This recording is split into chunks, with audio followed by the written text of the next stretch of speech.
आजीचे दागिने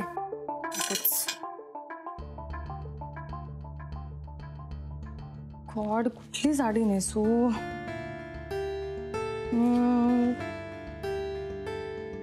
संपदा, बरं झालं तू आलास. हे बघ, मला तुझ्याशी अत्यंत महत्त्वाचं बोलायचं आहे. ते नंतर बोलू रे. मला कळत नाही मी कुठली साडी नेसू. ललिता काकूंकडे हळदी कुंकवाला जायचं आणि स्वानंदीपेक्षा छान दिसायचे मला. काय चाललंय हे? ही परफेक्ट आहे का? हीच नेसते, जाऊ दे. दागिने हे घालू? एवढंच आहे माझ्याकडे. स्वानंदीकडे माझ्याही पेक्षा जास्त दागिने, कारण तिच्या सासरच्यांनी तिला भरपूर दागिने घेऊन दिले. आपल्याकडे काय, सगळं आनंदी आनंदच आहे. संपदा, ओरडू नकोस. हळू हळू बोल जरा. आईचे रिपोर्ट चालेत. मग मग तिला बेड रेस्ट सांगितलीये.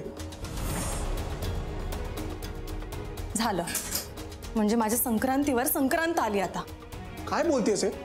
नाहीतर काय, माझं हळदी कुंकू करायचं तर बाजूलाच राहिलं. आजारपण काढून बसली तुझी आई. ह्या ललिता काकू बघ, स्वानंदीची सगळी हाऊसमौस करतात. हो का? मग स्वानंदी वागते कशी हे नाही का बघत आपण? मध्येच मला नील म्हणत होता पहाटे 5ला उठून त्याच्याकरता टिफिन करते ती. ए प्लीज हा, हे टिफिन वगैरे करण्यासाठी जन्म झाला नाहीये माझा. मग कशासाठी झालाय आपला जन्म? सगळ्यांशी उद्धटपणा करण्यासाठी? का स्वतः समोर दुसऱ्यांची काडी मोलही किंमत न करण्यासाठी? का फक्त आपले हट्ट पुरवण्यासाठी? काय रे, काय हट्ट पूर्ण केलेस तू माझे? सांग ना.